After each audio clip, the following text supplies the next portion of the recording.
boys and girls, ladies and gentlemen, expert property manager here with us. And we're talking about deposits with tenancies when you are a tenant and you put your deposit on a rental property and you change your mind. Do you get it back? Do you get it not back? What are the rules in New South Wales? Stay tuned.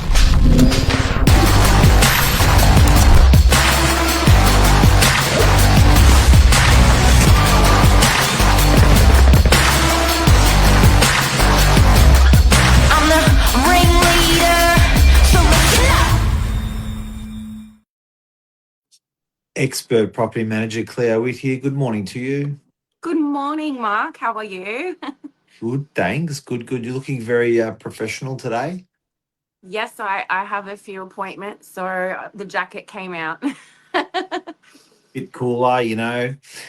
Tell us all about tenancy deposits. So we've had a couple of curly ones lately. So a tenant is required to put a deposit on a property once they're accepted. How does that work? And then let's talk about it circling back. So what do you need a deposit for? So typically you pay 1 week holding deposit. It's called a holding deposit. So you can hold that property for you. Basically, it then makes the property manager be able to take it offline or put deposit taken. Therefore, people know that someone, is pre-approved and most likely going to have that property. So you pay your 1 week, and then you pay another week before you move in. You have to be 2 weeks up front before you start your tenancy. And that's not including bond. Bond is separate. So you 1 week holding deposit to hold that property, and then 1 week before you move in. Where does it go wrong?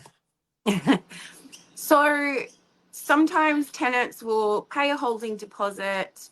It is a non-refundable deposit. There is a disclaimer. It does say that it's a non-refundable holding fee if you want to go ahead and proceed.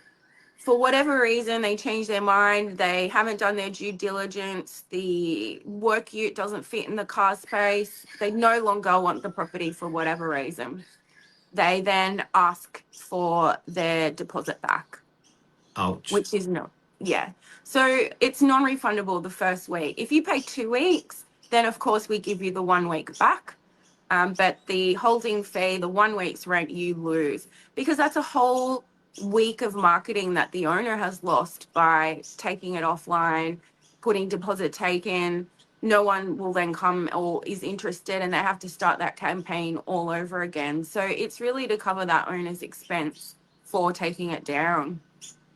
Does that go into the agent's pocket, or does that agent make any money out of that loss? No.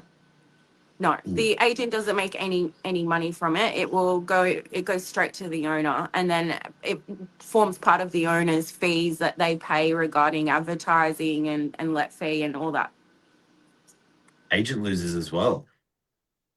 The agent loses as well after the approval, and you know what? Sometimes these tenants that pull out these holding deposits, their proposed moving date might be 2-3 weeks down the line, and then they change their mind all the way, like maybe 2 or 3 days beforehand.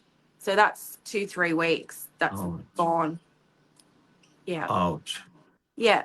So it can cost the owner a lot more than that 1 week, dependent on when they tenants pull must out. be just really understanding and love, and like almost love this. I don't know about that. It is a breakup when you forfeit a 1 week holding deposit. There is definitely something that's gone wrong, whether it be the property or circumstance. So yeah, look, there is also a misconception that once a lease is signed, that assures that property as well, and that's not necessarily the case. If you sign a lease in advance of moving in, unless that date is actuated, the lease is really just a piece of paper. It has to be the date of the start of your tenancy where that lease actually takes effect. So signing your paperwork early doesn't necessarily guarantee anything either. For the tenant or the landlord? For either, correct. Whoa, whoa, wee, whoa, whoa, whoa. So do agents not explain this when a deposit's taken, or do tenants like just not hear this when they pay a deposit? Because sometimes they go medieval. It is all in the documentation. When you are approved and you pay your holding deposit, you're given an email, and it's all outlined in the email that it's a non-refundable holding deposit that you will lose if you change your mind. So it is in there. I don't know whether agents, reiterate and reaffirm that when a tenant pays, because that's the happy Mm, part. They take the property, they're so excited they've got the property. You're like, yes, you got it. It's that romance period. You're not going to be like, but here's the prenup. So yeah. I don't know. And if there is a prenup, instead of just signing, go, let's go, let's go, let's go. And especially in this market with such a shortage of properties, tenants. Yeah. I've had tenants that have put down 2 or 3 holding deposits for properties to assure that they get the one they want and don't care if they lose the money. If they're really passionate about a property and they want to get in the forefront. It's a But lot of yeah, money to lose.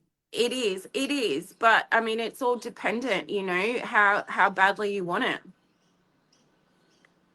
Any other tips before we go on deposits?